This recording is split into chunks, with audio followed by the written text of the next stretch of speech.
less is peace. High in the mountains of Sojin, where the wind whispered ancient secrets among the pines, lived an old Zen master named Ryukiai. His hut was little more than a wooden shelter, an iron teapot, a worn-out futon, and a window without glass that framed the moon. He owned very little, yet he was always smiling. One day, a young merchant, weary from the noise of the city, climbed the mountain in search of wisdom. He had heard of Ryukiai, the sage who had renounced everything and yet lived in peace. "Master," said the young man, bowing deeply, "I have a house full of valuable things, influential friends, and thriving businesses, but I have no peace. How can I find it?" Ryukiai looked at him gently, offered him a cup of tea, and then said, "To find peace, you must first make space." The young man frowned. "Space? I don't understand." The master said nothing. Instead, he began to pour tea into the young man's cup, and continued pouring until the liquid overflowed, soaking the table and floor. "Master, the cup is full," the young man exclaimed. Ryukiai smiled, as if he had been waiting for those exact words. "So is your life, full of things, desires, noise. How could peace enter if there is no room for it?" The young man fell silent, as if for the first time he understood something beyond words. That night, the young merchant stayed in the cabin. The silence of the mountain felt strange to him, almost uncomfortable. There were no clocks ticking, no notification bells, no voices competing for his attention. Only the creaking of wood, the distant call of an owl, and the constant murmur of the wind through the trees. "How can you live with nothing, master?" he asked, glancing around the empty cabin. "Don't you need more?" Ryukiai blew gently on his cup of tea before replying. "Everything you own also owns you. The more you accumulate, the more chains you wear." The young man lowered his gaze. In his mind appeared images of his properties, his collections, his always packed schedule. He thought of the expensive furniture he never used, the clothes he wore only once, the meals he forgot to savor. Everything suddenly felt like too much. "But I've worked so hard to have what I have," he said softly. The master nodded. "And it will cost you even more to let it go." A knot formed in the young man's chest. He couldn't tell if it was fear, sadness, or simply the beginning of something new. Ryukiai stood up and, pointing to the moon, said, "Look, it shines for all, yet clings to nothing. It needs nothing more to be whole." The next morning, the young man woke before dawn. The master was already outside, sweeping leaves from the path with a broom made of dry branches. He didn't seem rushed, nor concerned with finishing. Each movement was slow, mindful, quietly joyful. "Why do you sweep if the leaves will fall again tomorrow?" the young man asked. Ryukiai paused for a moment and replied, "I don't sweep to finish. I sweep to be present." The young man said nothing. He watched in silence as the master continued his task with humility, as if each leaf were a thought returning to the ground. He realized that in his own life, he did everything in a hurry, to gain something, to get somewhere. He never swept just to sweep, or breathed just to breathe. When they returned to the cabin, Ryukiai handed the young man a dry leaf. "Keep it. It is your first step toward emptiness." "Emptiness?" the young man asked, puzzled. "Yes," the master replied. "Emptiness is not absence. It is space. It is where peace rests." The young man held the leaf carefully. For the first time, he understood that he hadn't come to the mountain to fill his life with answers, but to empty it of the unnecessary. In the days that followed, the young man began to experience a completely new way of living. There were no urgent tasks, no goals to achieve. The master taught him to listen to the water, to feel the wind on his skin, to gaze at the fire without expecting anything from it. I don't need you to become someone different, Ryuki told him one afternoon. I only want you to let go of what you are not. How will I know what to let go of? The young man asked. The master replied with a smile. If it weighs on your heart, it isn't yours. That night, the young man took several items out of his backpack. An expensive watch, a notebook full of plans, a gold chain he had worn since childhood.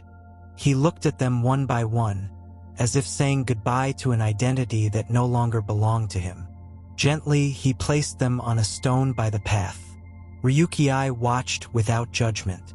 The mountain does not keep treasures, he said simply. It only transforms them. The next day, a soft rain washed the paths clean. The young man, barefoot, walked among the puddles.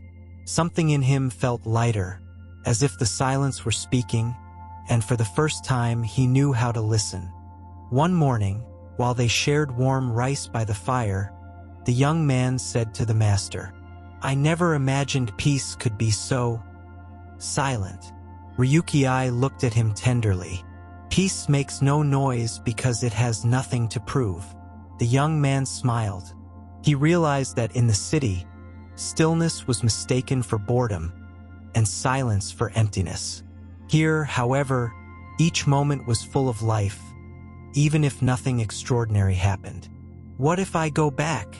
He asked hesitantly. What if I return to the world I came from? Won't I lose this? The master nodded slowly. Yes, you will lose it. If you believe peace depends on the place. The young man lowered his gaze. Then how can I carry it with me? Ryuki bent down and picked up a smooth stone from the ground. He handed it to the young man without a word. The young man held it in his hands, waiting for an explanation. That stone does nothing, the master finally said. Yet it exists in wholeness. So can you, without ornaments, without excess. Simple and complete. The young man closed his eyes. He didn't need to understand everything. It was enough to feel it. 3 moons had passed. The young man, now with a short beard and a calm gaze, could barely remember the rush of his former days. His steps were slow, his breathing deep, his heart less anxious. One afternoon, as they gathered firewood, the young man paused and looked toward the horizon. Master, I think I understand now. I don't need more things to feel whole. I just need less of what I am not. Ryuki nodded. You have begun to hear the whisper of the bamboo. The whisper of the bamboo? Yes, when it is full, the bamboo makes no sound. Only when it is hollow can the wind pass through and make it sing. The human heart is the same. It only sings when it is free. The young man closed his eyes.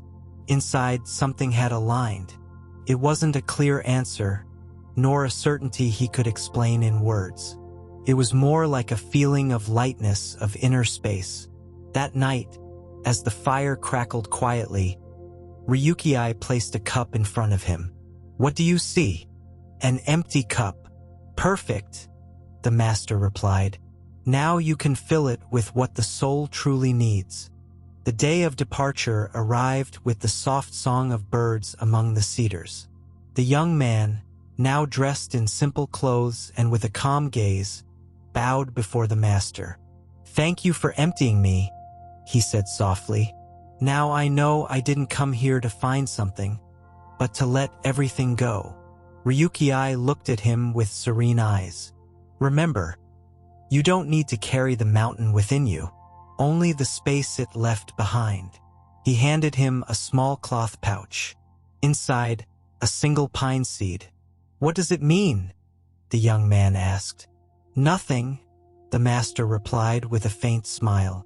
But if you care for it patiently and don't expect it to be more than what it is, one day it will give shade. Peace is like that.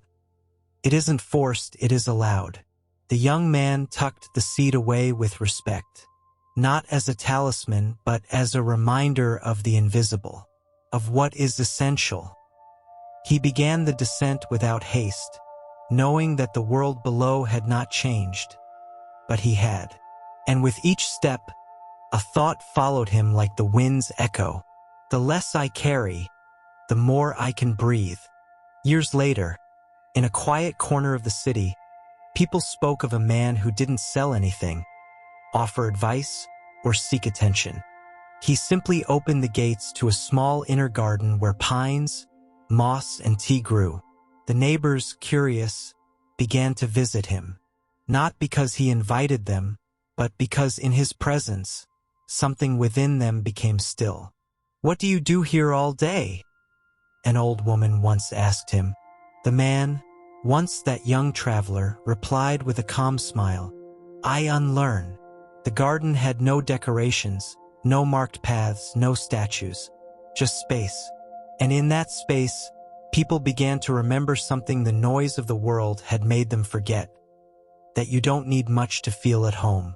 One day, a child found a smooth stone in the garden. He held it in his hands, curious. The man knelt beside him and whispered, "It's empty, that's why it's perfect." The child smiled, and in that moment, without even realizing it, he learned what many adults take a lifetime to understand. That peace doesn't come when you have more, but when you need less.